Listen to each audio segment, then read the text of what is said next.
Bien, bonjour, dans cet exercice, on va parler de la préparation du substrat pour lancer les pépinières dans les alvéoles. Donc, naturellement, nous allons avoir besoin d'alvéoles et un des éléments les plus importants, la terre, 4 kg de terre. Il faut de la matière organique. La matière organique, ça peut être le bokashi. Ici, nous avons le bokashi que nous avons tamisé. Si c'est du compost que vous avez, vous le tamisez. Si c'est la déjection d'animaux, mais vous prenez ce qui est décomposé également, 4 kg. Donc 4 kg de terre, 4 kg de matière organique. On ne va pas vous bloquer sur le bokashi. Ici, en la matière, notre matière organique, c'est le bokashi, qui est un engrais fermenté. On va utiliser la poudre de charbon tamisée, 200 grammes, et 200 grammes de sable fin. Le sable, ça peut être le sable que vous prenez dans un cours d'eau, c'est-à-dire qu'une rivière, ou bien ça peut être le sable que vous prenez pour faire les constructions. Vous les tamisez. Leur rôle, c'est de décompacter le sable pour faciliter la germination. Ici, on a la matière organique pour que les plantules puissent avoir de la nourriture. Le charbon de bois, dans son fonctionnement, il est d'abord, il va stabiliser la température, c'est-à-dire que les changements de température entre le jour et la nuit, le charbon de bois va stabiliser cela, mais il a la capacité d'inhiber tout ce qui pourrait y avoir comme maladie. Donc, pour faire le substrat, on a 4 kg de terre que nous mettons là, 4 kg de bokashi, 200 grammes de poudre de charbon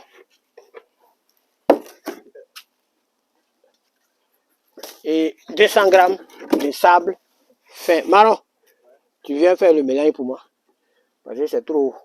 Et voilà. Il faut vraiment mélanger de façon homogène, un mélange.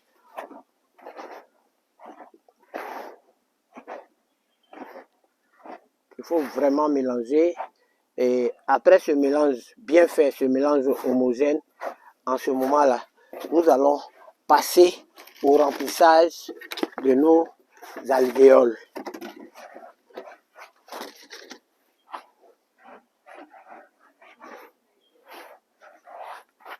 Voilà. Donc, voilà, nous remplissons nos alvéoles.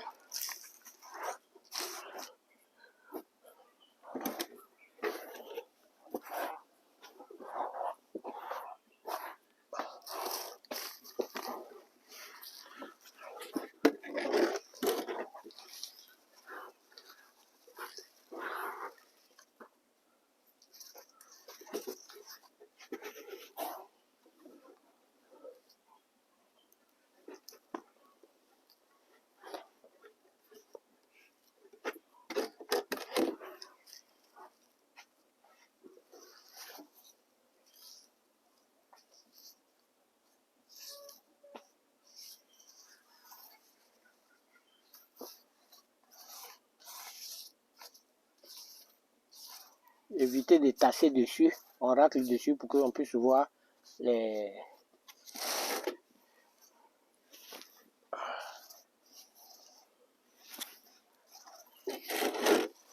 Et après cette étape-là, vous humidifiez. Évitez que ce soit vraiment carrément engorgé d'eau. Et voici le substrat. Voilà.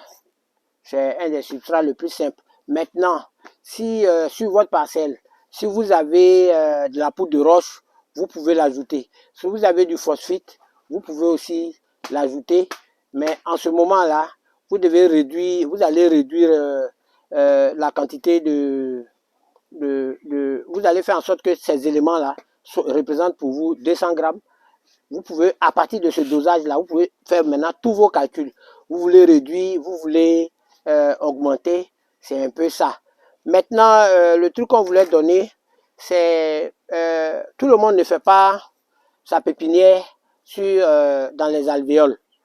Il y en a qui font les pépinières en plein champ. Il y a un élément indispensable quand on fait la pépinière en plein champ, c'est la poudre de charbon qu'il faut toujours mettre sur ces planches de semis parce que ça va vous éviter le gros problème très souvent que nous rencontrons quand il s'agit des semis sur les planches. C'est comment ils appellent ça, le flétrissement, non pas flétrissement, les fontes de semis. Voilà, les fontes de semis. Vous voyez que généralement on dit que non, il n'y a rien contre ça. Non, c'est parce qu'à la base, dans votre lit de semis, vous avez oublié la poudre de charbon. La poudre de charbon va vous éviter carrément les fontes de semis. Si vous avez un sol compact, vous pouvez aussi y ajouter un peu de sable pour le décompacter. C'est pour que ce soit un peu aéré. Parce que le sol, normalement, tout comme le corps humain, il faut que ce soit aéré pour qu'on ait la circulation sanguine. Et c'est un peu la même chose. Donc, c'est un peu ça.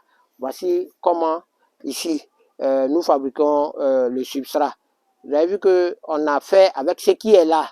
Voilà, c'est pas parce que vous n'avez pas de phosphite que vous ne pouvez pas faire votre substrat. C'est pas parce que vous n'avez pas de, comment on appelle ça, de poudre de roche que vous ne pouvez pas faire votre substrat. Gardez ça toujours à l'esprit. La meilleure cuisinière, c'est celle qui fait la cuisine avec ce qu'elle a de disponible. Voilà, merci.